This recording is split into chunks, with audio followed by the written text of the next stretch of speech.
Hello folks and welcome to the channel. As you can see, I have a rather large box sitting here, and if you're interested in finding out how it came to be here and what's inside, then stay tuned. Well, the story begins about a year ago when a good flying buddy of mine, Roy, mentioned that he'd bought a kit on the strength of seeing me fly a vintage model that was very similar. And it turns out that that kit was the Cloud Walker by Value Planes. But he said he couldn't get round to getting it built. He just didn't have the mojo and he had other things planned. So I said, well, I'll build it for you. As anybody who follows this channel knows, I'm something of an addict when it comes to building. So I put together the model and did some videos, about 8 videos I believe. I'll actually include a link so you can look at them if you're interested. And the model went together to really well. The series culminated in Roy doing a maiden. As I recall, the fuselage went together a dream. The wings less so, not because there was anything wrong with them, it's just the plans left something to be desired. That's certainly causing havoc. Yeah, as usual. And then out of the blue, at the end of 2025, I received an email from Value Planes, and it seems they had stumbled on this series of videos and they really liked them. And they said, you know, by way of a thank you, would I like to pick out a model from their collection, and they'd send it to me, which was a great surprise. Anyway, I went to the catalogue, and goodness me, they have some gorgeous planes. Many of them gliders, a couple of really big power models, and a couple of vintage models. Now, the vintage models I have very similar, as I've already mentioned, models in my collection, so I didn't really want to purchase a new one. I've just got to check on Sonny. Well, I'm going to have to move him. Wait a moment. Okay, where was I now? Sooty's been removed. Cats, goodness me. They'll get me trained eventually. So they have a couple of vintage models, but I've got very similar models in the collection. And then they've got some glorious big gliders and big power models. But be quite honest with you, I couldn't fit them in the car, and I thought that's a bit cheeky asking for one of those. But anyway, I stumbled on this model, and it's something I've been fascinated with from a very, very early age, even before I started building model aircraft. I was fascinated by the idea of somebody actually sitting on a plank of wood effectively and flying with nothing between them and terra firma. So I said, I'm really interested in this. And to my surprise, straight away they said, yeah, we'll send it over. And they then said that their dealer was 4Max in the UK. It turns out they didn't have any in stock at that moment. And then literally a slow boat came from China and brought it. And a couple of weeks ago, I got an email actually from 4Max saying it's in. So let's have a look at what it is. Well, here we have it. This is the model, Value Planes 1/3 scale SG38. Now, the German word there, I'm going to crucify it if I try to say it. It basically says Schulgleiter. And that's the history of the prototype. The date 38, when it was being produced, and that lets you know if it's German and it's in the late 1930s. It had links to the National Socialist Party, and this was the route by which they trained their future Luftwaffe pilots. The idea was you literally got into it and were towed up into the air. Your first solo was your first flight.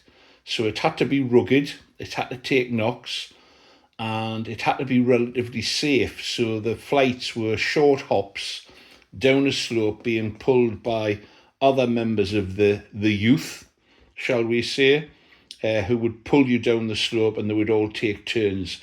And the original didn't have this fuselage around it at all. In fact, you simply sat on a plank with a very rudimentary seat. And I think the logic for that was they wanted to open cockpits because they thought it was important for pilots as they learn to fly to get used to the feel of what the wind felt like when the plane was operating. That's what I understand. I'm thinking about doing away with this altogether and having a fully articulated and moving pilot with the control surfaces. And that's one of the reasons why I'm fascinated with this as a project. But it turns out that this was genuinely a feature of the plane. It isn't just an addition to make it more usable as a model. So we'll see. It does come with a power option. I'm not keen on that because the position shown for the prop would decapitate any pilot, and I'm just never going to fly a model without a pilot in it if it's a scale model. But that's down the line. It's a big beast of a thing. 1/3 scale it's going to be. 3.4 meters makes it big. Having said that, it only comes out at 7 kilograms for such a large model. That's quite amazing. And I've never opened it. I literally haven't opened it. It's still sealed. So I thought I'd share with you what's inside. Let's have a look. Okay then, here goes.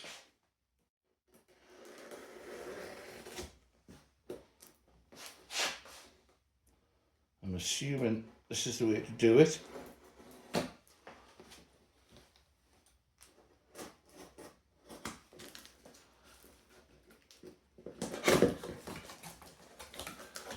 And that's all good.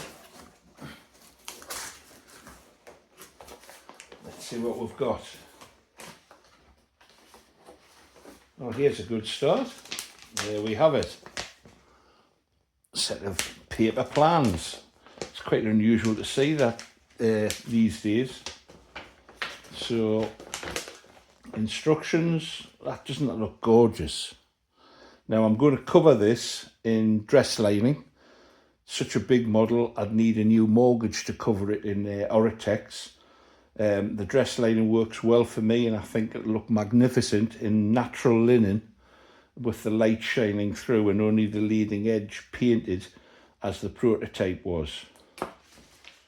So that is the look I'm really interested in. You can see the pilot sitting totally exposed, and wouldn't that look great if you had an articulated model of a pilot moving with the control surfaces. Anyway, parts list, general information, safety, etc. And then some glorious building. So, put that to one side. And here we have it. Looks like spruce or similar. That's quite a comprehensive pack of wood.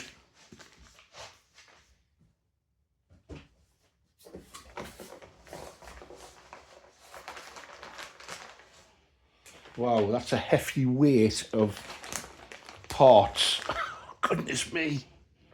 Yeah, there's lots of bits in there. Nuts and bolts. It's probably worth getting myself a container to put things in, or I might even 3D print something now to store things in. Sort through all the metal parts. We'll have a closer look at that in a moment. Well, here we go. These are clearly the plans, and once again we'll open those out and have a look at them. Oh wow. Oh dearie me, look at these.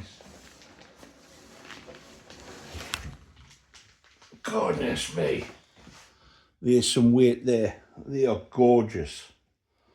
So obviously they've been laser cut out, and the laser cutting simulates the built up nature of the actual original prototype ribs. That's gorgeous, and that's a hefty pack of wood. Goodness me, that's some cord, isn't it?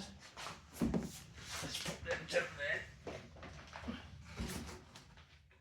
That's it. that was an easy unboxing. So, let's do the plans first. Okay, I've taken the plans out of their cellophane wrapper. I don't think they're going back in there anymore. I'll never get them in. So let's have a look.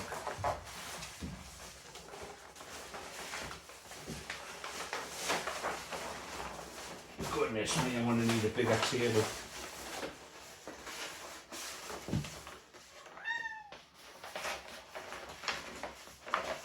Right, we'll just take that much out and take this off so you can see. They're beautiful, beautifully CAD drawn, and that certainly gives some indication of the scale of the model. It's a big beast. A big beast. What have I taken on? What have I taken on? Never mind. Nothing gained, nothing ventured, as they say. It looks great. Let's have a look a little bit closer. Well, I'm having to hold it up above so you can see. Very nice. Very, very nice. Look at the size of that tail surface. I'm going to get a tape measure out and measure that. Wait a moment. Well, I've just quickly measured that and it's approximately 1 metre long. I've flown foamy models smaller than that. So yes, pine is specified as the main building material. It would obviously have to be on a model of this size. Now, what I'm interested in, there's a possibility that the model can be broken at this point, which would make transporting it a lot easier. We'll have to see. That's a problem I'll think about later on. Right, let's have a look at the wings. And there we have the wings. Now, both wings are on the one sheet. I'm going to forgive them in this instance because it's so big. In fact, if I tape 5'5" with, and you see it's a darker, it's black here, so it shows up the overlapped wings. Once you get your eye in, it's okay to look at. Actually, 20-inch chord. That's a beast of a model. The plans look fantastic. We'll find out whether they match the parts, obviously, when the build starts. Let's have a closer look at the bits then. This is the main printed wood pack. Let's have a look at what we've got. It's going to be fun and games trying to get it all back into the box, but I'll take it out as far as a dare. Let's at least take one of these out and have a look at it.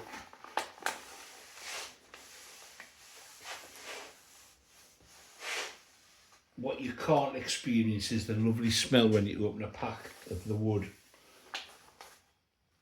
They're beautiful. And I think just a light run round with a knife is going to release them. There's an under camber on the wing. I can see that. Very slight, but there is one. And that'll make for interesting covering. It's not something you need to be frightened of. I've done quite a few models with under cambered wings, but I know it terrifies some people. But we'll deal with that when we get round to the build. So that's one of the rib panels. Let's take something out from the middle of the pack. Oh, there's thinner stuff here. Oh, that's the sheeting. Don't want to remove that. More of the same. Just piles and piles. Well, obviously a model that's mainly wings, you're going to have lots of ribs, aren't you? So I think I'll leave those in situ. I don't really want to take this stuff out and then not be able to put it back. I'm already struggling with that. Let's have a look at what's on this side. Oh, you can see there, these are some of the parts for the, zoom in a little closer. I'm assuming, yeah, they're parts for the ailerons.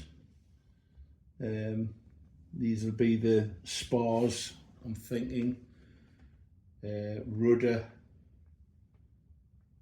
or the trailing edge for the wings. Oh, great stuff, can't wait. This is just a hefty pack of spruce or pine. I mean, it's straight as a die, which is obviously what you want. Some big lumps of balsa here, very straightforward. It actually looks for the size of it to be a straightforward kit. And then we have this pack of bits. Let's have a closer look.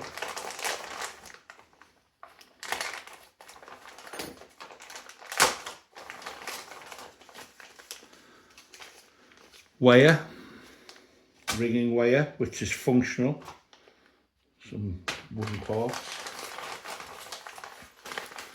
Hefty bag of hardware. In there, and I think I will open this up and sort it at some stage. The last thing you want is to be searching through and trying to find parts in this bag as it is.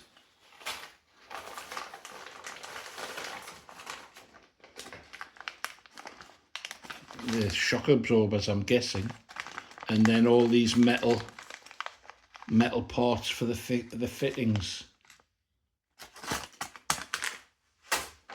And then there's another bag of cabling, either for rigging or for control cables. So there we have it. My final thoughts then to come. Well then, I think you'll agree that's a pretty exciting project that lies ahead sometime in this year. When I build it, I'm not sure. I have a couple of projects, well, more than a couple on the go. There's the debutante, which should be finished fairly shortly, in fairness. There's the black DR1, which is all but completed now. But then there are two models which are awaiting the paint shop, and I need to wait for much drier, less humid conditions to do that. One is Tony Ray's Tiger Moth, and the other is a Flare Fokker D7. So I must get, excuse me, I must get those projects done before I start this one. And I've got some ideas up my sleeve on how I'm going to do this. It's not going to be rushed. It's obviously quite a magnificent looking model, and the sheer size of it gives it enormous presence. So I don't want to rush it. But a big shout out to Value Planes for generously sending it my way, and I hope I can do it credit in the build, and you'll see a series of videos on the build all the way through to the maiden flight, as I always do. And a shout out to 4Max for keeping me informed on its progress as it made its way from China to the UK. So there we go, folks. If that hasn't whetted your appetite for a bit of building and being creative, then what will? Take care, folks.